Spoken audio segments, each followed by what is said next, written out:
Masechet Kiddushin, traité Kiddushin, Daf Memva, feuille numéro 46. Nous sommes à la troisième ligne, Itmar. Il y a un enseignement qui dit Ktanash itkatsha shelo ledaat aviha, une mineure qui a été acquise par acte d'acquisition du mariage sans avoir demandé l'accord du père. Amar Rav dit Ben-hi ou Ben-aviha yecholim la'akev, que ce soit elle ou que ce soit le père, peuvent empêcher par la suite la validation. Ravasi Amar aviha velohi. Ravasi dit seulement le père, pas elle. Et il a objecté Ravuna le Ravasi, Ravuna à Ravasi. Rabrela Hiyaba Rav le Ravasi, certains disent Hiyaba Rav à Ravasi. Voilà que il y a une braïta qui rapporte un verset dans l'Exode qui dit Imma'en yema'en aviha. C'est après que un homme eut séduit une jeune fille moins de 12 ans et demi. Si le père refuse qu'il se marie avec elle, alors il devra payer la sanction. La braïta dit ça, de là j'apprends uniquement quand c'est le père. D'où sait-on qu'elle aussi peut refuser? C'est parce que le verset dit Imma'en yema'en. Si refusé, il refuse. On répétait 2 fois pour inclure la fille. Mikol makom, donc dans tous les cas. Donc on voit bien d'ici que la fille peut empêcher la validation de l'acte de mariage. Amalora, Rav leur dit Lotezo betarifra. Ne cherchez pas une preuve qui est réfutable. Parce qu'il peut vous répondre que quand chez Pita, chez l'Oleshumishut, qu'on parle d'un cas où il avait séduite sans avoir l'intention de faire acte d'acquisition du mariage. La Gemara dit Pita, chez l'Oleshumishut krabae.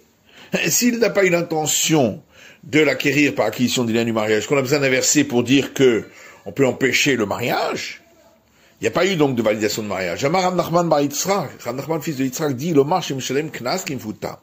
C'est venu nous apprendre que dans un cas pareil, où il n'y aura point de mariage, il devra payer la sanction, comme c'est le cas pour, en général, la femme qui a été séduite.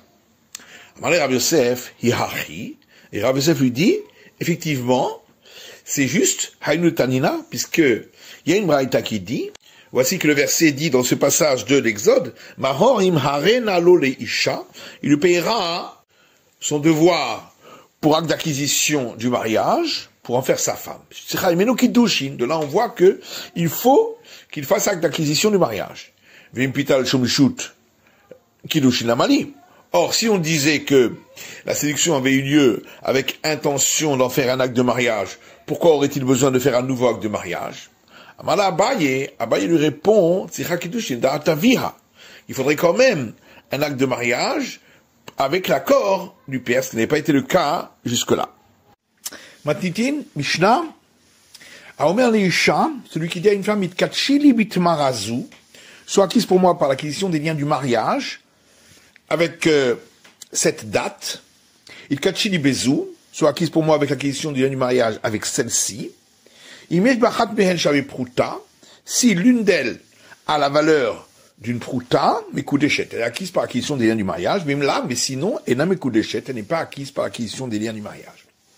Bezou ou bezou ou bezou, s'il avait dit avec celle-ci, avec celle-ci, avec celle-ci, il m'y échappe prouta bekoulan, si tout ensemble on la valeur d'une prouta, mais koudeshet, elle est acquise par acquisition des liens du mariage, même là, venam koudeshet, sinon elle n'est pas acquise par acquisition des liens du mariage.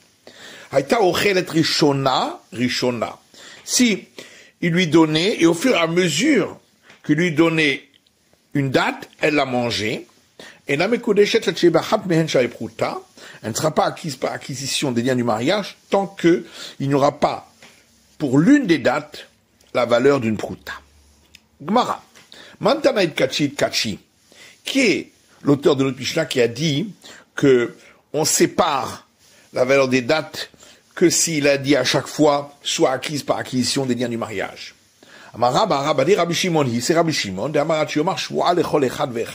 qui a dit qu'on sépare les différents serments qu'il a fait à différentes personnes pour devoir apporter différents sacrifices lorsque c'était des serments à faux, que s'il a répété le terme serment pour chacun d'entre eux. Bezou, bezou, bezou, on avait dit dans la Mishnah que s'il lui a dit soit acquise par acquisition des mariages avec celle-ci, avec celle-ci, avec celle-ci, s'il y a pour toutes la valeur d'une prouta, etc. La Mishnah poursuit en disant que si au fur et à mesure qu'il lui donnait, elle les mangeait, alors là, il faudra qu'il y ait une valeur d'une prouta, au moins sur l'une d'entre elles. Araya. Et cette dernière règle s'applique auquel des cas. Il est Maharesha. Si on dit qu'elle s'applique au cas du début de la Mishnah, Maïria Ochelet, pourquoi on a besoin de dire qu'elle mangeait au fur et à mesure? Même si elle déposait les dates à chaque fois, de toute façon, on a dit, étant donné qu'à chaque fois il a dit, soit acquise par acquisition des mariage avec celle-là, donc on doit séparer chaque date, il faut que au moins l'une d'entre elles ait la valeur d'une prouta. Et là, c'est fa. Donc forcément, c'est sur le cas de la suite de la Mishnah. Mais alors, est-ce qu'on va dire que même si c'est l'une des premières qui avait la valeur d'une prouta, ça suffirait? Vera milvaï. Voilà, étant donné que l'acquisition des mariage n'est faite qu'au bout, à la fin, quand il a donné l'ensemble des dates, puisqu'il n'a pas séparé entre elles, et étant donné qu'elle avait mangé entre-temps, donc c'est une dette qu'elle lui doit, et on ne peut pas faire acquérir l'acquisition des liens du mariage avec une dette. Amar Rabbi Yochanan, Hare Shulchan, Vare Basar, Vare Sakin, Ven Lanu Le'echol. Alors Rabbi Yochanan dit, voilà, nous avons une table, nous avons de la viande, nous avons un couteau, et nous n'avons pas à manger. Ce qui veut dire qu'on a une Mishnah qui est entièrement explicitée à nous, et malgré tout, on n'arrive pas à la comprendre. Rav Shmuel, en vrai, Tarvaïhu. Rav Shmuel, les deux ont dit, les Olam Haresha. En vérité, cette dernière règle s'applique au cas du début de la Mishnah. Velomi Baria Kiamar. Et on a voulu dire, non seulement dans le premier cas, mais même dans ce cas-là.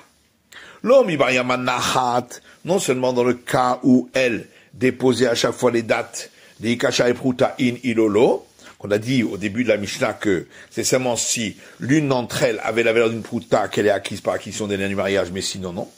Avalochelet, mais si à chaque fois qu'il lui donnait la date, elle l'a mangé immédiatement. On aurait pu croire qu'étant donné qu'elle en profite immédiatement, et Magamra ou Mekanyanafsha, peut-être, allait-on dire, qu'elle était prête à être acquise, même si ça faisait moins que la valeur d'une prouta, puisqu'elle en profitait immédiatement. Kamash Palan, c'est pourquoi on vient m'apprendre que non. Rabbi Ami Amar, Leolam Asefa. Rabbi Ami dit non, en vérité, cette dernière règle s'applique au cas de la suite de la Mishnah.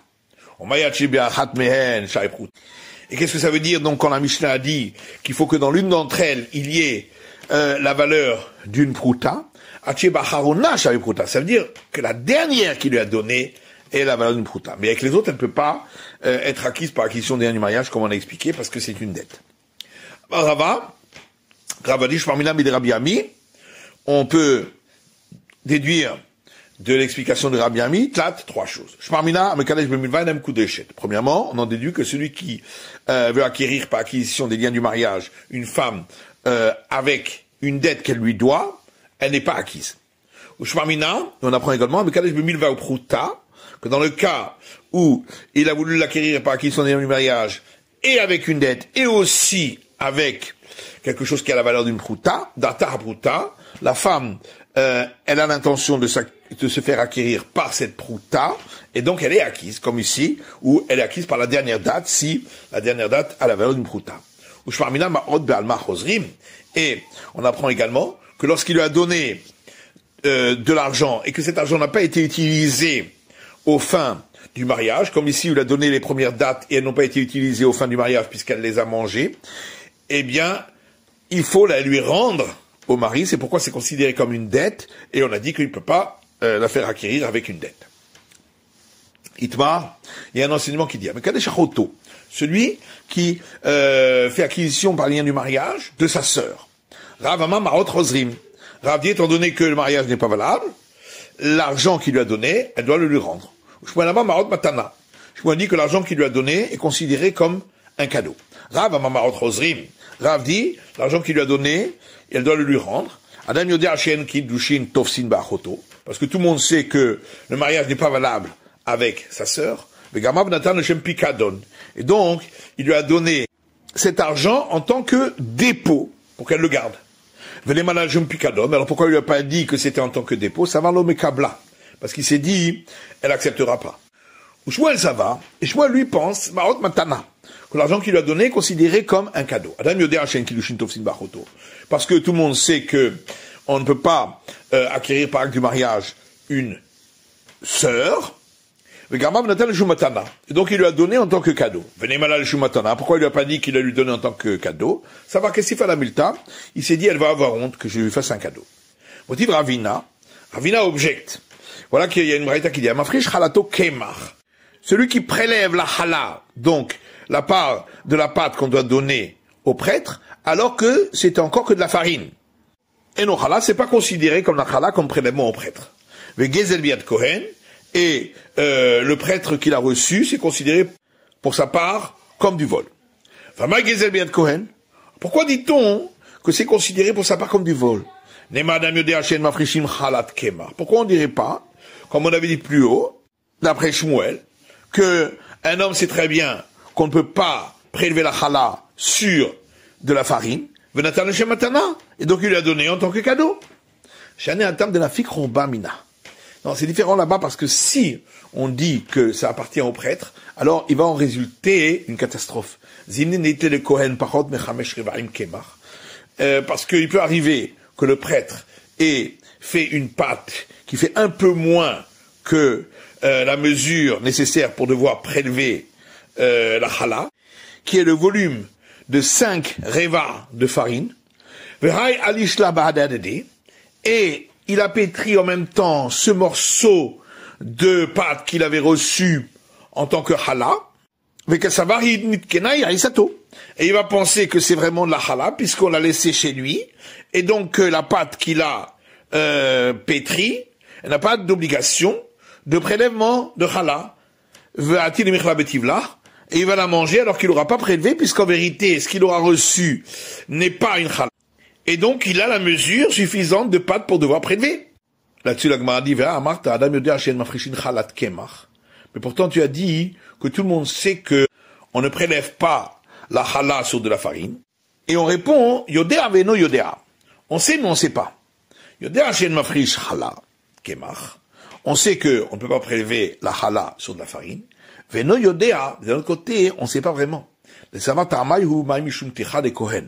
que, il se peut qu'il pense que la raison pour laquelle on ne le fait pas, c'est pour ne pas que le prêtre ait besoin de se fatiguer à faire une pâte. Or ici, le prêtre aura fait fi de cette fatigue, et donc, il penserait que c'est une véritable chala.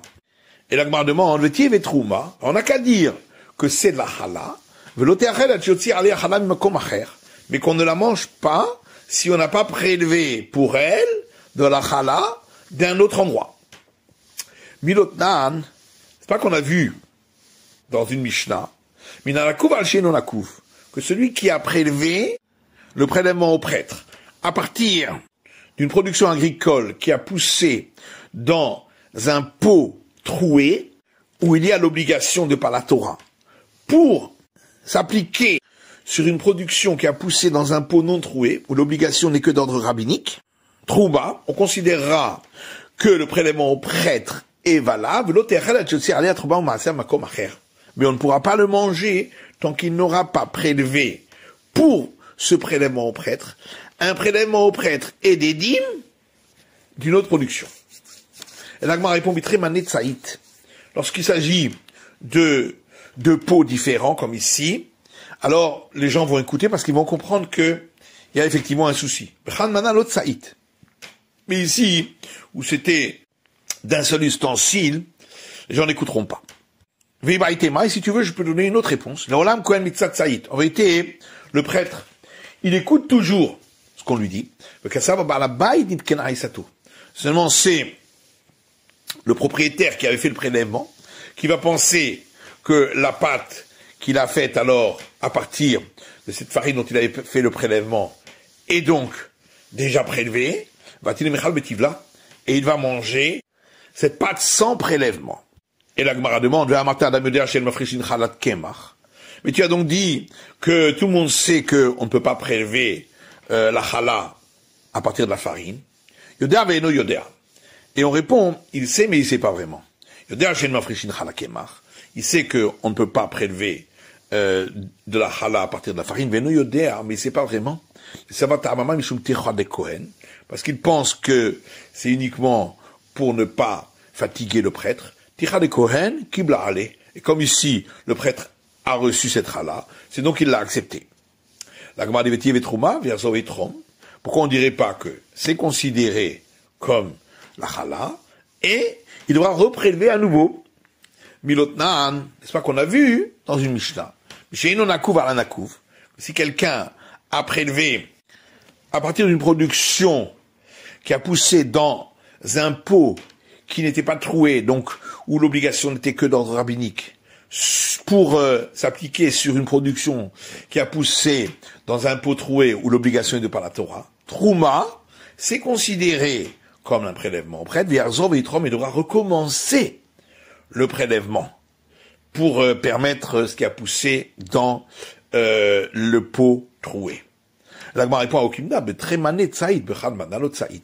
Mais ça on a déjà répondu de l'Agmara, que lorsqu'il s'agit de productions qui ont poussé dans deux ustensiles différents, il écoutera, mais quand c'est dans le même ustensile, il n'écoutera pas, et dira que c'est pas juste ce qu'on lui dit. Mais la Tsaïd, est-ce qu'il va pas écouter? Demande l'Agmara, Vatnan, pour toi une Mishnah qui dit, Torem Kishut Venimtset Mara. Si quelqu'un a prélevé du prélèvement au prêtre de houblon, et il s'est trouvé en fin de compte que il était amer. Avatiyar, ou d'une courge, Venimtset Sarouach. Et il s'est trouvé qu'elle était rance. Trouma V'yarzov Yitrom. C'est considéré comme prélèvement au prêtre, mais il devra recommencer à prélever à nouveau. Là-bas, c'est différent, on n'a pas de crainte, parce que de toute façon, de par la Torah, le prélèvement au prêtre est valable. Mid Rabbi Laï, comme dit Rabbi Laïd, Amar Rabbi Laïd, Rabbi Laïd dit, Minaïn Torah Minara Alara, Yafa, tout sait-on que celui qui prélève à partir d'un produit agricole qui est de mauvaise qualité, pour autoriser une production agricole de bonne qualité, chez Troubato Trouma, que le prélèvement au prêtre est valable, chez Neymar, parce qu'il est dit dans les nombres, et vous ne porterez pas de faute sur vous lorsque vous prélèverez le meilleur. Donc on en déduit que s'il avait prélevé avec quelque chose de mauvaise qualité, il porterait une faute. Et il met le kadosh, il traite la main. Si on considère que le prélèvement n'est pas sanctifié, pourquoi il porterait une faute? Mais quand le Torah Minara la Yafa, chez Trouma tout Trouma. De là on déduit que celui qui a prélevé du mauvais pour du bon, le prélèvement est valable. C'est la fin de l'étude du Daf Mem Vav de la feuille numéro 46.